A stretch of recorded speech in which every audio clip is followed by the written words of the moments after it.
Professor Ivanildo Tavares, estávamos falando sobre o Mar Vermelho.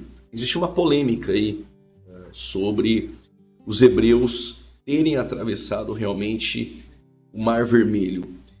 O que a arqueologia soma com isso? O que o senhor tem a nos dizer? Realmente atravessaram o Mar Vermelho? Era um lago? Como funciona isso? É bem um comum. ponto delicado, né? É um ponto delicado. Primeiro, o evento do Êxodo ele é bastante questionado. Questão do tempo do evento. Porque a escritura vai citar o nome de Ramsés no livro do Gênesis e no livro do Êxodo, capítulo 1, as cidades de Pitom e Ramsés. Ligado a um local. O nome Ramsés ele só vai surgir a partir do século XIII. Então, alguns colocaram o evento do Êxodo por conta do nome de Ramsés do século XII para o XIII. Só que essa afirmação que o faraó do Êxodo teria sido o próprio Ramsés entrou em choque com algumas informações, para pensar na travessia. Então, antes de tirar o povo de lá, eu estou trazendo esse prenúncio aqui. E que foi encontrado a estela de Merneptah. A estela de Merneptah, ou Merneptah, ou Meremptah, ela é tão citada dessa maneira, é a única estela encontrada no Egito, em hieroglifo, que contém o nome Israel nela. Em hieroglifo. Então, esse é um ponto importante. E ele é pós-Ramsés. E o que acontece? Ele, pelo que consta no texto dele, do século XIII, Israel já está em Canaã, em conflito com o Egito. Então Israel não pode ter saído. Tem que ter saído antes. Tem que voltar para o século XIV ou XV. Então tem um conflito aí de data. E o nome Ramsés? Acredita-se que seja um topônimo que foi atualizado por um copista. Porque os copistas têm uma mania de atualizar os nomes. Por exemplo, você vai ler em Gênesis capítulo 12 que Abraão chegou, eu acho que é 12:7, confirma aí por gentileza, 12:7. Diz que ele chegou entre Ai e Betel. Exatamente. Isso aí. Então, você tem essa palavra Betel aí, mas Betel só será dado esse nome com Jacó lá na frente, o sonho que ele teve, o neto de Abraão, exatamente, décadas depois, que isso vai acontecer. Jacó numa fuga tem um sonho, quando se acorda, ele vai chamar aquele lugar de Betel, que quer dizer casa de Deus. Gênesis 12, versículo 7 e 8. No 8, e moveu-se dali para a montanha ao lado oriental de Betel. Então, essa é uma atualização. Por exemplo, outra atualização clássica nas escrituras. A localização do Jardim do Éden. No capítulo 2, ele vai estar citando aqui, do ponto de vista de quem está escrevendo, do tempo que escreve, ele atualiza a geografia pelo seu tempo e não pelo passado. Por quê? Veja o que diz. Versículo 8, né? E plantou o Senhor Deus no jardim no Éden. A partir do versículo 11. O nome do primeiro é Pison, que rodeia a terra de Avilá, onde há ouro. A terra de Avilá só será fundada em gerações posteriores. A cidade de Avilá, que é uma cidade provavelmente árabe. E ali haverá um grande comércio de ouro. No Jardim do Éden não tem que mensurar esses metais. E aqui ele faz uma menção à terra de Avilá, onde há ouro. O ouro dessa terra é bom. É alguém que está comercializando, não é? E diz aqui, o ouro dessa terra é bom. Também se encontra lá o bidélio e a pedra de ônix. O nome do segundo rio é o Gion, que rodeia a terra de Cush. Ele faz uma referência à terra de Cush. Então ele está situando como alguém que conhece, que vai ler e sabe onde é que fica tudo isso. Aí ele continua e diz, o nome do terceiro é o Tigre e o que corre pelo leste da Assíria. A Síria é a grande cidade que será fundada por Assur, um descendente de Sem, no livro do Gênesis, capítulo 10. Então, essa cidade nem existia a Síria aqui no capítulo 2, mas está atualizada a geografia. Para quem lê, ter noção onde está o Jardim do Éden. Então, de igual modo, o livro do Êxodo começa citando o nome de Ramsés como uma possível atualização de um copista para entender qual seria o nome atual quando ele escreve, e não que era o dos dias do Êxodo. Então, Perfeito. aí já teria Sim. uma possibilidade. Por que o nome Ramsés está ali? Uma atualização de um copista. A outra questão, aí se envolve a questão da data. Um anacronismo aí que dificulta, né? Por conta desse nome Ramsés no processo. Porque por toda a estrutura que se tem e a descoberta da estela de Merneptah, Ramsés não pode ter sido sob hipótese alguma agora. Não tem como encaixar ele no Êxodo. E nós temos mais 2 candidatos ao pretenso faraó do Êxodo, porque só cita o título faraó, que quer dizer casa grande, que ele governa de um grande palácio. É de lá que sai a voz de poder da grande casa, é até o faraó. Isso é título, não é nome. Então, isso dificulta muitas vezes para identificar. E Israel vai sair, vai caminhar para o deserto e o texto sagrado diz que Israel atravessou o mar. Pela primeira vez, quando Israel chega no deserto, capítulo 13 do Êxodo, versículo 17, você pode confirmar para a gente, por favor? 13 e 17, Deus proíbe que eles façam a rota do norte, porque a rota do norte é a rota de comando dos filisteus. 13 e 17. E aconteceu que quando o faraó deixou ir o povo, Deus não os levou pelo caminho da terra dos filisteus, que estava mais perto, porque Deus disse para que porventura o povo não se arrependa vendo a guerra e volte para o Egito. Então, essa rota que Abraão usou para entrar, Deus não permitiu eles saírem por ela. Era rapidinho. Por aí. Não passa. Havia diversas trincheiras aí que tinha que enfrentar nas fronteiras. Ia dar conflito, ia dar errado. Então Deus manda o povo descer. Manda seguir. E quando você vai ler o texto, eles vão para o deserto e Deus manda eles voltarem para a frente do mar. E o texto vai sempre aparecendo mar, mar. Alguns autores pegam e traduzem mar vermelho, acrescentando o nome vermelho, onde só está a palavra Ian. Ian é mar em hebraico. Ian Suf quer dizer mar de juncos e não mar vermelho.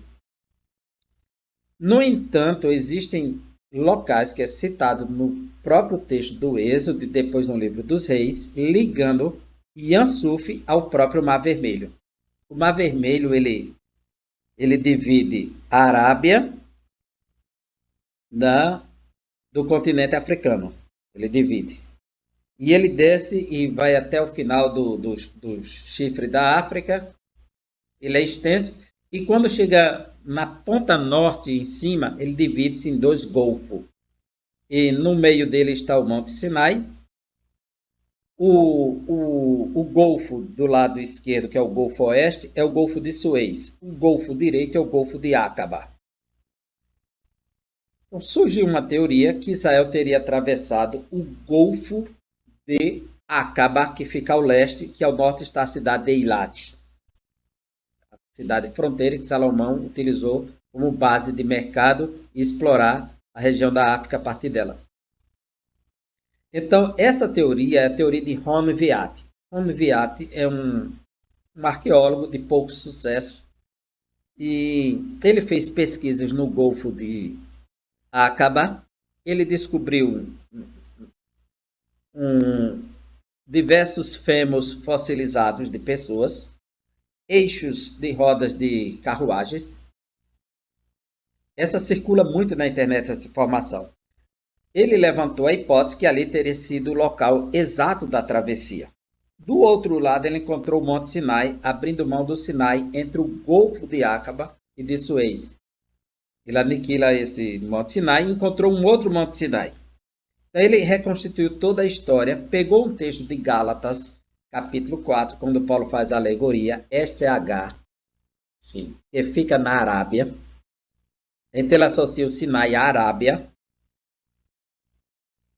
E ele fez toda essa conexão agora, pegando esse texto da geografia dos dias de Paulo e aplicou para o Êxodo e levantou a sua hipótese e aí ganhou. No entanto, a classe acadêmica rejeita totalmente, porque a quantidade de ossos que ele encontrou é muito pequena para dar evidências. 2 eixos, 2 rodas ali fossilizadas, não é o suficiente para provar que passou um exército. A probabilidade de se encontrar rodas ali é fácil porque os egípcios usaram suas charretes em grande escala, havia conflitos, guerras constantes, ali é região de fronteiras. E se for aceitar a visão de Honviat como a possível rota do Êxodo, ele tem que caminhar pelo centro da terra, entre as montanhas, para chegar até um pequeno espaço que está surgindo agora, está fugindo da minha memória o nome, para chegar nesse local, para fazer a travessia. Israel precisaria, no mínimo, nessa peregrinação, de 3 meses para chegar lá. No entanto, a Bíblia diz, no livro do Êxodo, capítulo 19, que com cerca de 3 meses eles chegaram no Monte Sinai, depois da travessia. E não, eles saíram de imediato e muito cedo eles estavam diante do mar. Não seria possível. Não seria possível essa rota. Ela desconstrói totalmente o texto bíblico. A rota tradicional é a rota do sul. Israel desce e faz o seu contorno pela região sul. No entanto, aonde foi que Israel passou o Mar Vermelho? O grande problema é que essa palavra Mar Vermelho não está no Antigo Testamento. Está a palavra Yam Suf, Mar de Juncos. Martinho Lutero, quando traduziu a sua Bíblia, traduziu como Mar de Juncos e não como Mar Vermelho. Quem foi que botou Mar Vermelho lá? Calma, eu não estou negando o milagre da travessia. É bom pontuar isso. Me deixa concluir, né? Aí tem pessoas que já ficam assim, Já fica preocupada. Já vou desligar aqui. Eu comecei a dar uma aula sobre isso. E aí eu recebi um visitante para assistir a aula e ele assistiu e pegou o bonde andando. Ele não pegou o começo, ele pegou o bonde andando. Quando foi na segunda-feira eu recebi uma ligação de um amigo que era pastor. Disse: eu ouvi dizer que você está ensinando heresias no seminário. E era justamente esse tema. Eu entendi logo que se tratava, né? E o outro morava perto dele. Já ligou as coisas. Os tradutores da Bíblia, a primeira tradução da Bíblia completa, porque havia partes dos targums, dos comentários em aramaico da Bíblia, parafraseando no Antigo Testamento, Targum de Ôncalos, Jonatas, entre outros, que surgiram. Mas a primeira tradução completa vai se dar em Alexandria, no norte do Egito, feita pelos os 72 anciãos eruditos que são convocados pelo rei Ptolomeu Filadelfo. Ele tem a maior biblioteca do mundo em Alexandria, mas lhe falta os textos na língua grega dos livros do Antigo Testamento. Então ele manda buscar eruditos que conhecessem o hebraico e pudesse traduzir para o grego. Manda isolar numa ilha. Diz a tradição que em 70 dias eles traduziram. Por isso a Septuaginta. Septuaginta. Em 70 dias. Alguns dizem que foi só o Pentateuco, nesses dias. Outros dizem que foi a Bíblia completa. Pelo número de homens, 72. 6 de cada tribo, são 12 tribos. Não é? E nessa tradução, eles começaram a se preocupar com a questão da teogonia grega, que os deuses gregos eram imorais. Quando fosse traduzir para o grego, para os gregos lerem, eles começaram a se preocupar com muitos textos. O Salmo 2 diz assim: quem é o homem para que dele te lembres? E o filho do homem para que o visites? Contudo, um pouco menor do que Elohim o fizestes. Hebraico, Elohim, Deus. Aí eles tiveram a preocupação de trocar Elohim por ângelos, e os anjos. Eles começaram. A gente tem o livro do Gênesis, os tefilins, as filhas dos homens. Também ali há uma alteração. Eles vão colocar anjos mesmo. Os filhos de Deus, os anjos. E eles foram pegando muitos textos, interpretando e colocando a sua interpretação como tradução. Quando pegaram esse nome, Yam Suf, Mar de Juncos, ou Lago de Juncos, traduziram como Mar Vermelho. E aí virou tradição normativa, assim como João Ferreira de Almeida cometeu também esse lapso de traduzir grande peixe por baleia. Baleia é muito conhecida, as cachalotes em Portugal. Aí ele, uma baleia, né? Sim. Deduziu de imediato. E baleia nem peixe, é um mamífero. E assim a tradução vai acontecendo. E foi traduzido como Mar Vermelho. Só que o texto sagrado, ele nos dá uma pista. No livro de Números, capítulo 33, há uma ordem cronológica dos eventos. E ele nos mostra que, nesse capítulo 33, que Israel partiu, estabelece a ordem da saída. E são estas as caminhadas dos filhos de Israel, que saíram da terra do Egito, segundo os seus exércitos, sob as ordens de Moisés e Arão.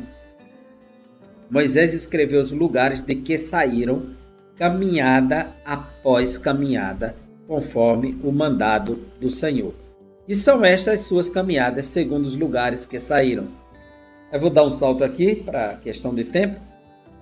O versículo de número 5 diz: os filhos de Israel partiram de Ramessés e acamparam em Sucote. Partiram de Sucote e acamparam em Etã, que está no fim do deserto. Partiram de Etã e voltaram a Pieirote. Voltaram a Pieirote. Fala de um retorno e não de seguir. Exato. Se o Mar Vermelho está ao sul, eles tinham que estar seguindo. Não podia voltar. Não poderia voltar. Isso está de acordo com o Êxodo 14, o retorno. E quando diz que eles voltaram aqui, esse texto é interessante. Está de fronte a Baal. Isso. E acamparam-se diante de Migdol, versículo 7. No 8, e partiram de Pieirote e passaram pelo meio do mar, ao deserto. E andaram o caminho de 3 dias ao deserto de Etã, e acamparam-se em Mara. E partiram de Mara e vieram a Elim. Em Elim havia 12 fontes de água e 70 palmeiras, e acamparam-se ali. Agora que é interessante, e partiram de Elim e acamparam-se junto ao Mar Vermelho. Pronto. Já estão bem longe. Estão bem longe, muito tempo depois que vão chegar ao Mar Vermelho.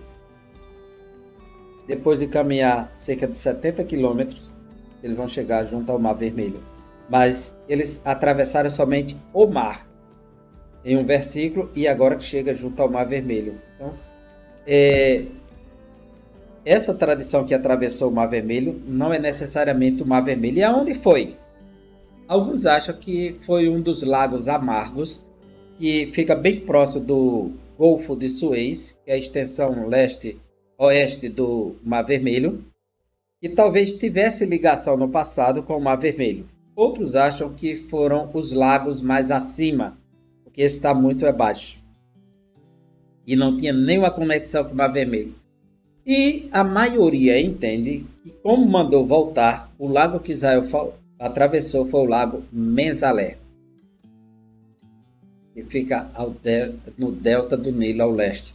Lago Menzalé, que hoje está quase seco. Mas já se pesquisou lá e não encontrou nada. Nós temos que pensar que estamos vivendo aí muitos séculos depois do evento, e não tem obrigação de encontrar tudo que se vê, né? Então, o Lago Mezaré seria o ideal para passar numa noite, muita gente, e afogar um exército. E tem a capacidade de Eram afogar águas muito- profundas. águas profundas. Então, não teria nenhuma dificuldade para isso. Então, não se nega ao milagre, se afirma o milagre. A localização realmente de onde foi.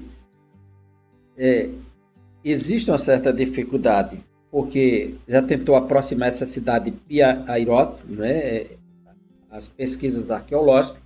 Então, o mais próximo disso é o Lago Mezalé até hoje. Não tem conexão e ligação geograficamente com o Mar O Vermelho. Mar Vermelho não. O Mar Vermelho.